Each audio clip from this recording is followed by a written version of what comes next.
Cliff and Chandra here. This crazy stuff happened this week. Elon Musk is buying Twitter, and they may not be able to stop it. Let's talk about it. Let's talk about it.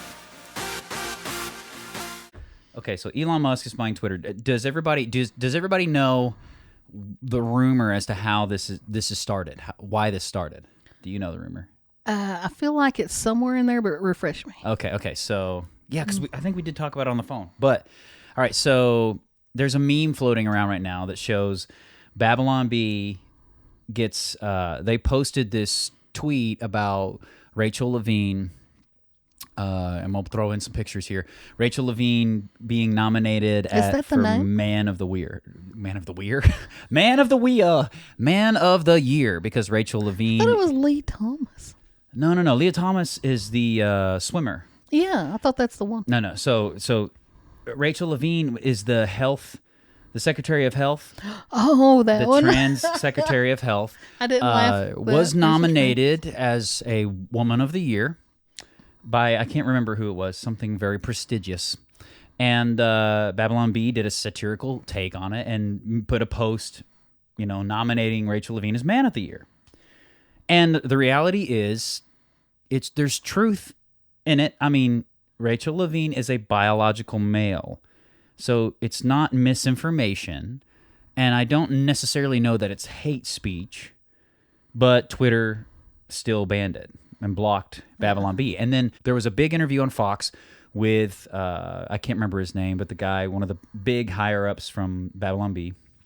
And he said, in order to get our account back and access to it, we have to delete the tweet. And he's like, but we're not deleting it, because deleting it is accepting that what we did was wrong. We didn't do anything wrong. Mm-hmm. So we're standing by it. Yeah. Shortly after that, Elon Musk posts like a tweet and makes these statements saying like, this is wrong. It's basically like this, something has to be done about this censorship. It's like this big outcry for free speech. There was a quote, I heard it this morning, a quote about free speech. It said, free speech is people you don't like being able to say things you don't like. Yeah. He's like, that's free speech. That's how you can tell that you actually have healthy free speech, is when there are people you don't like who get to say things you don't like. And it's as annoying as all get out, but that's free speech. Yeah. Right. Well, so there's this meme floating around that shows Babylon Bee's tweet as a tiny little domino. And then it says gets blocked off Twitter or banned off Twitter, and then it shows this next domino and this next domino. Pretty soon it's almost like over your head domino huge, and it says Elon Musk buys Twitter, and it's like this cascading deal. So yeah. Wait, okay, let's go step by step here. So first he got mad and he bought controlling shares, so he bought like 10% of their shares, which is like the most that any single person. And how much did that cost? Like $9 billion or something like that? No, it's crazy amount of money. I'm not even sure. Was it $23 billion? No, that couldn't be right. No. Because here's the deal. Yeah. So like, he bought a controlling amount of shares, like 10%. And then I heard he was going to be on the board, and then I heard he wasn't going to be on the board, and then he made fun of them all weekend. Yeah. So this was the. So he trolls them all weekend or all week because he's not going to be on their board, and this is why. He made them, I guess it was yesterday, the day before, a cash offer of $41 billion to buy Twitter. This is why this is interesting. Twitter's stock right now is worth $45 a share. Mm-hmm. $41 billion is paying $54 a share for the remaining shares of stock. That's $9 more than they're actually worth right now per share. So even if Twitter, the reason why this is a huge deal and everybody in the Twitterverse is freaking out is because even if they reject his offer, he can go to the shareholders and say, I'll offer you $54 a share, and your stock's only worth $45 a share. And if that happens, he could essentially do what they call a hostile takeover, which is no matter whether you take my offer or not, I bought all the controlling shares from your shareholders because they sold out. I did hear that he said if Twitter didn't take his offer, that he had a plan B. Do you think that's his plan B? Did he say it was going to be? This is what when I start the rumor mill on the online interspace webs or whatever you want to call it. The rumor mill is the offer that he's making is so generous, they're not going to get a better offer. An offer they can't refuse. Yes. Well, they literally, or they can refuse and then just get bought out anyways. So do you think no matter what, he's going to end up owning it? I think so. I don't see how he can't. And here's the tricky, because if he sells his 10% of his stock, or what he adds, if he sells it, he can crash their stock will drop because somebody owning that much sells it. He's going to take a loss at that point, but he doesn't care. That's not the reason he bought it. He bought it to take it over. To make a point. Yes. So the issue, okay, so I saw this. The interesting thing to me is how everybody is responding, how media is responding to this. So in 2013, you have Business Insider, when Jeff Bezos bought the Washington Post. They say this: billionaire Jeff Bezos' Washington Post buy marks a fascinating cultural transition in America. Same people, Business Insider, this year, responding to Elon Musk's purchase of Twitter. Elon Musk's attempt to buy Twitter represents a chilling new threat. Billionaire trolls taking over social media. Boom, boom, boom. Well, Oh, and I wonder why. Why are they so threatened by Elon Musk? because he doesn't go along with the You're like, established... Clifton, you're being facetious right now. Yes. But he doesn't go along with their established narrative. Yes, because he actually believes in free speech. Yeah. Freedom of speech is what he believes in, not the new thing, which is freedom from speech. And the thing is, the next election is coming up, and everybody knows if Elon's in power, Trump's getting his Twitter back. You think he's going to reinstitute Trump's Twitter first thing? First thing. You think Elon Musk is a secret Trumper? No. See, I don't think so either. Yeah. I think he doesn't like what's going on now. And if I were to speculate, I say if he had the choice between a Biden and a Trump, he would choose a Trump, I think. Yeah. But I wouldn't know that I'd call him a fan. No. Yeah. Yeah, he's criticized him quite a bit publicly. The reason for that is because Biden has snubbed Elon Musk over and over with all these electric car summits. Yeah, he was given doesn't awards to Tesla. Ford and Yeah, stuff. doesn't invite, and it's like you don't invite Tesla to the electric car. Like, come on, bro. Yeah. What do you think about when you think of an electric car? Tesla. Besides a Power Wheel. What, did you just call me a child? I think about Power Wheels because I got kids. Chandra, besides a boxcar, besides the Flintstones, what's the best way to get around today? Back on track.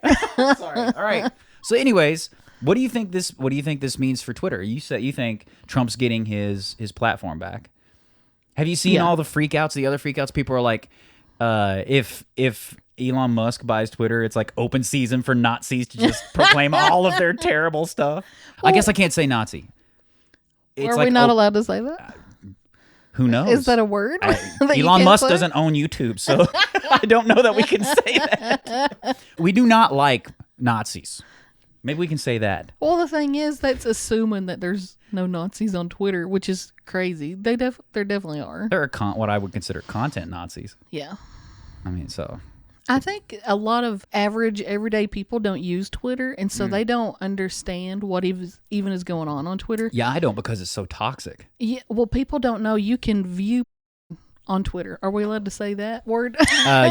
You can view. People don't say explicit adult material. Anybody. Yeah, it's readily available explicit adult material on Twitter.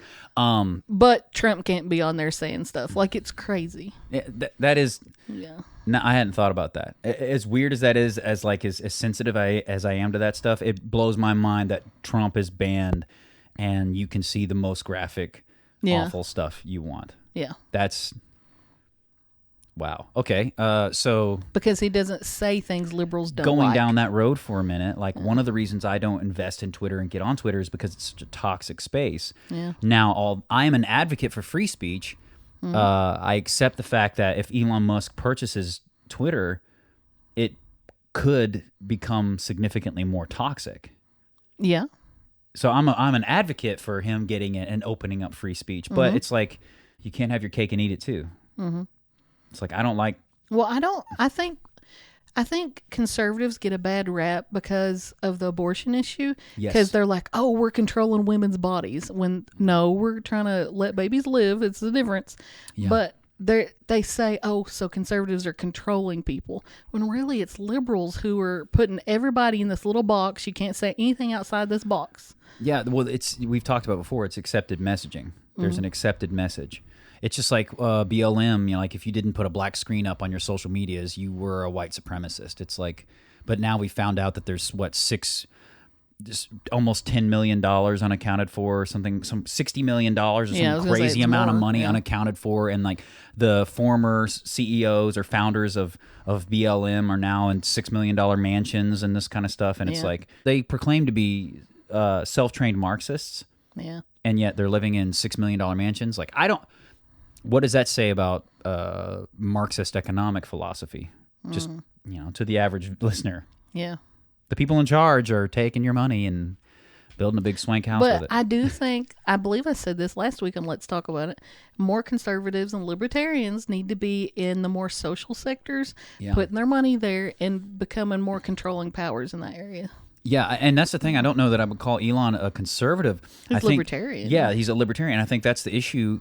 Bill Maher has said this, and you've seen classic Democrats say this, that they feel like the left has moved so far to the left that if you used to be a libertarian, you'd be like, conservatives, nah, we don't see eye to eye. But now, like, even a lot of libertarians are like starting to, you know, go over there. Thank you guys so much for watching. Please do like, comment, and consider subscribing. You guys have been crushing it on the subscriptions. We are growing, and we're so grateful for that growth. Let us know what you want us to talk about in the comments. We do try to respond and get with you guys, and we just appreciate every comment. Look out for new Not Gospel Studios content always, and keep being awesome, because that's how God made you.